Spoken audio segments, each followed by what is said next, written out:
What were you watching for regarding and from the FOMC? You focused on the dot plot? Are you focused on the economic commentary that we might be hearing from officials there, or the talk about tapering, or all three? Yeah, obviously it's all three.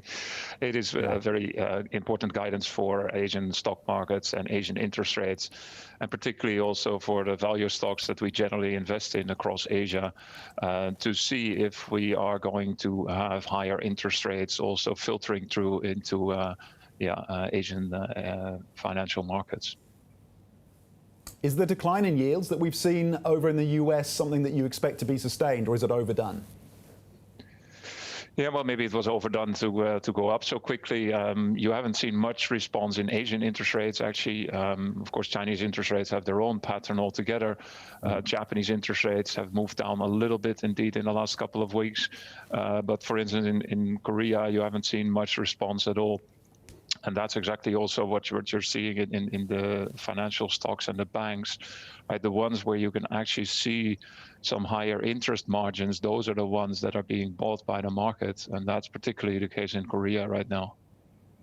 Yep, your main overweight is Korea. You're also overweight on Japan. Is that a way to taper-proof your equity portfolio, Arno? Well, we'd love to see the taper because it would really help in resetting some of the expectations and also hopefully boosting a bit of confidence that this recovery is for real and that it's not just driven by economic largesse. So yes, we would love to see some talk about tapering, because if they don't, I'm frankly a bit afraid, because we're never going to get out of this, right? If you don't even dare to start tapering now.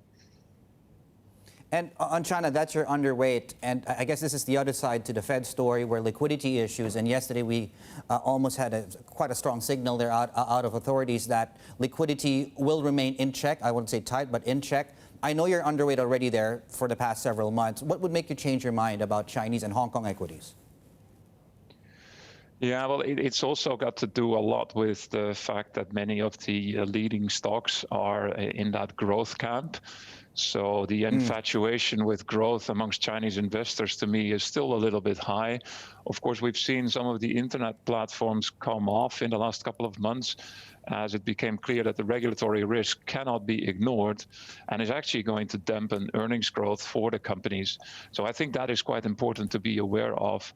When you see that being taken off, then a lot of these internet companies can revive. But I don't see that happening. I think that pressure will stay on. So then it's more focusing on earnings growth, and earnings growth will therefore be under a cloud. And at the same time, economic growth probably is going to slow down. Like you said about the numbers that are coming out, will probably show further slowdown of economic growth. So that, combined with a relatively tight monetary policy, means that for now, China is clearly not my favorite market now. Arno, what are the defensive opportunities in China? Yeah, that's the remarkable thing, that a lot of stocks have been lying for dead, actually, in the more defensive sector. So I'm talking about utilities, telecoms, real estate in particular. Of course, there we may be able to understand why they're under a cloud, especially in light of the news around Evergrande and the whole sector problems there. But don't forget that most of the large listed companies don't really have those problems. So I also see quite a bit of defense in the real estate sector. Arno, just very quickly here, your outlook for earnings revisions as we move into the second half. Yeah, so far earnings revisions have been really strong throughout Asia, and that includes China. We're only seeing a little bit of weakness here as sort of the materials are coming off, right? The global commodity markets are correcting a little bit. So you might see that there's some slowdown coming from there. But overall, that is really the reason to remain bullish on the Asian equity markets, that valuations are not high, and at the same time you're still seeing earnings being revised upward. So then there's really no need to worry, even if the Fed taper starts to happen.